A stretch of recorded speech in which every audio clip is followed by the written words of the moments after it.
Le laboratoire du CNRS de chimie bio-inspirée et innovation écologique que j'ai la chance de diriger a pour objectif d'essayer de réconcilier deux domaines qu'on a classiquement l'habitude d'opposer, l'écologie, l'environnement et la chimie.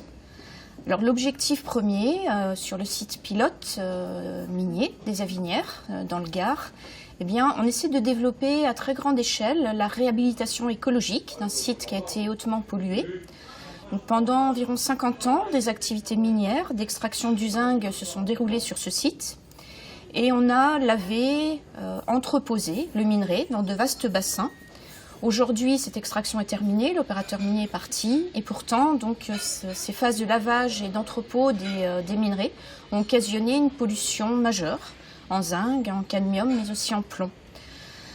Les opérateurs miniers partis, la pollution restait en l'état et elle est aujourd'hui à l'origine non seulement d'une atteinte environnementale importante, puisque le sol est devenu complètement toxique pour toute forme de vie simple, plantes, bactéries, mais il est également l'occasion d'atteintes sanitaires, puisque lors de phases de Mistral, eh bien, les particules métalliques du site sont emportées vers un hameau qui se situe à proximité du site minier et qui est à l'occasion de problèmes de saturnisme.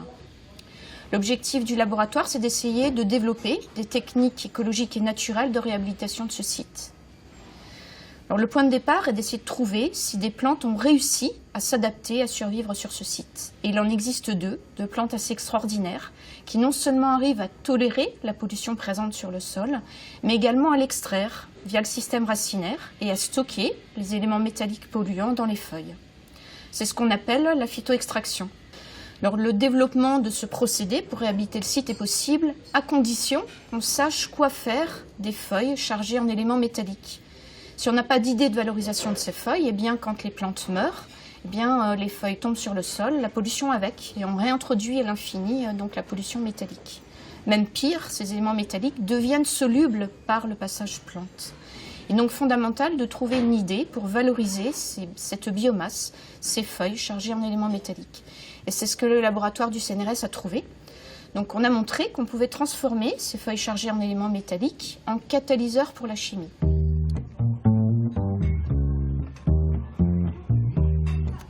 Alors qu'est-ce qu'un catalyseur ? Eh bien, ça ressemble un petit peu à l'image qu'on en a quand on parle de quelqu'un qui est un catalyseur dans la vie quotidienne, quelqu'un qui va faciliter une action, qui va la rendre possible. En chimie, c'est exactement la même chose. On imagine ces trois molécules simples et on voudrait qu'elles réagissent ensemble, qu'elles se lient les unes aux autres pour former une nouvelle molécule complexe, par exemple un médicament. Voilà, si on ne fait rien, il est impossible de les réunir ensemble, elles n'ont pas d'affinité les unes pour les autres. Donc, il faut un catalyseur qui est le métal qui vient de la plante. Ce catalyseur va attirer les molécules les unes vers les autres et va les forcer à réagir ensemble et à s'associer. Donc la molécule est construite, le catalyseur est libéré, il peut être réutilisé. C'est exactement l'exemple qu'on a développé avec les métaux présents dans les plantes de Saint-Laurent-le-Minier. On a montré que ces feuilles pouvaient être transformées en catalyseurs de chimie, en facilitateurs de réaction. Pour fabriquer un éco-catalyseur, donc on va prélever les feuilles les plus âgées, les plus chargées en éléments métalliques. On va leur faire subir un traitement thermique adapté qui va détruire toute la matière organique, concentrer la matière minérale. Et on va transformer la matière minérale en catalyseur par une phase dite d'activation, qui peut par exemple être un traitement acide, donc qui va transformer la composition polymétallique en un catalyseur qui va devenir actif en chimie. Alors ceci a complètement changé le domaine de la phytoextraction, puisque maintenant, donc cette biomasse qu'on arrive à développer sur le site de Saint-Laurent-le-Minier a trouvé une valorisation économique importante. C'est à l'origine d'un nouveau domaine de la catalyse en chimie qui nous permet de construire par des procédés complètement éco-responsables de nouveaux médicaments, de nouveaux principes pour les biocosmétiques ou des ingrédients qui sont utilisés dans les phytosanitaires. Donc voilà, ces plantes et cet effort de réhabilitation du site est à l'origine d'une nouvelle activité économique en chimie.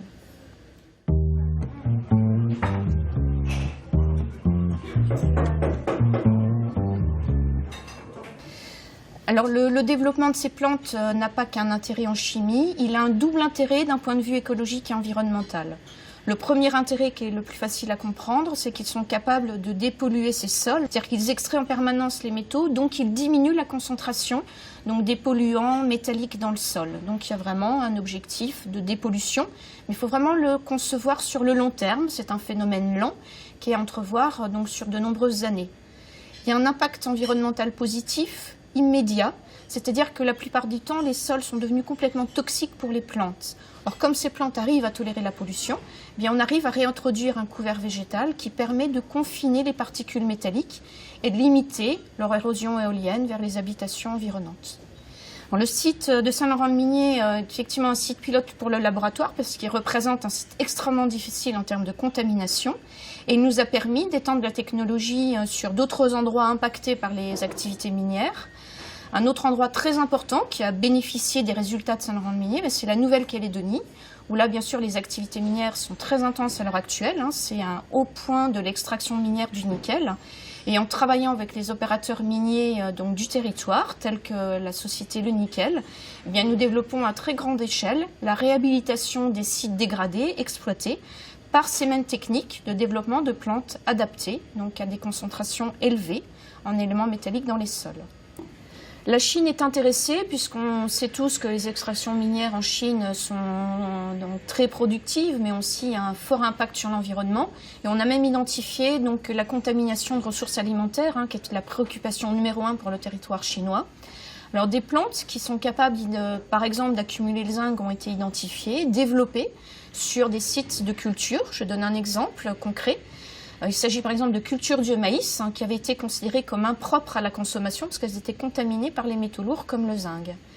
Il y a des plantes chinoises qui ont été cultivées en parallèle avec les plants de maïs. C'est un mélange des cultures mixtes. Maïs, plantes qui accumulent le zinc, ont été développées sur une grande surface et ont montré que les plantes qui avaient de l'affinité pour le zinc, les hyperaccumulateurs de zinc, concentraient le zinc dans leurs feuilles. Finalement, que les plants de maïs redevenaient consommables puisque le taux de métaux lourds avait largement chuté.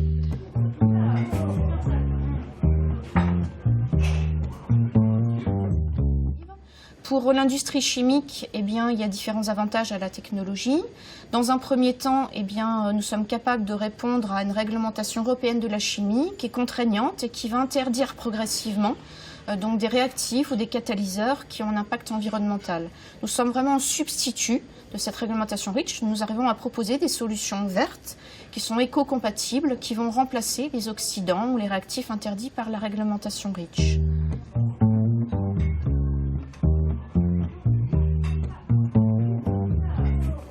Le monastrol est un agent antimitotique que nous connaissons, c'est-à-dire qu'il est capable de bloquer la mitose, donc la reproduction des cellules cancéreuses. On sait bien que c'est un gros problème pour les cellules cancéreuses qui se multiplient de façon incontrôlée. Le monastrol peut bloquer cette reproduction cellulaire. Malheureusement, c'est une molécule qui est difficile à produire. Alors, soit elle est produite par des catalyseurs qui sont toxiques, redoutables, voire en voie d'épuisement, soit il est produit par des catalyseurs plus conventionnels, comme le chlorure de nickel. Simplement, cette synthèse à l'aide du chlorure de nickel n'est pas satisfaisante. Elle conduit à un très faible rendement monastrol, 11% pour être précise. Si on utilise nos catalyseurs, en particulier à base de nickel, mais qui dérivent des plantes qu'on développe en Nouvelle-Calédonie, on est capable de développer en une seule étape la synthèse du monastrol avec un très bon rendement de 80%, un produit qui cristallise et d'une pureté extrême. Donc cette catalyse biosourcée, qui vient des plantes qu'on fait pousser sur les sites miniers, est non seulement bénéfique d'un point de vue écologique et environnemental, mais elle est également extrêmement efficace en chimie.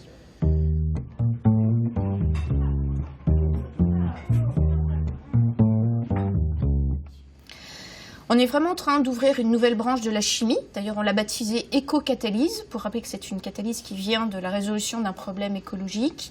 Et les performances de ce concept sont vraiment très larges. Elles nous permettent de revisiter tout le domaine de la chimie de synthèse, parce qu'on a montré que le procédé pouvait être adapté à plein de métaux, des métaux primaires comme le zinc, le nickel, le manganèse, le cuivre, le cobalt, mais aussi des métaux stratégiques pour l'industrie chimique européenne, tels que le palladium, le platine ou le rhodium.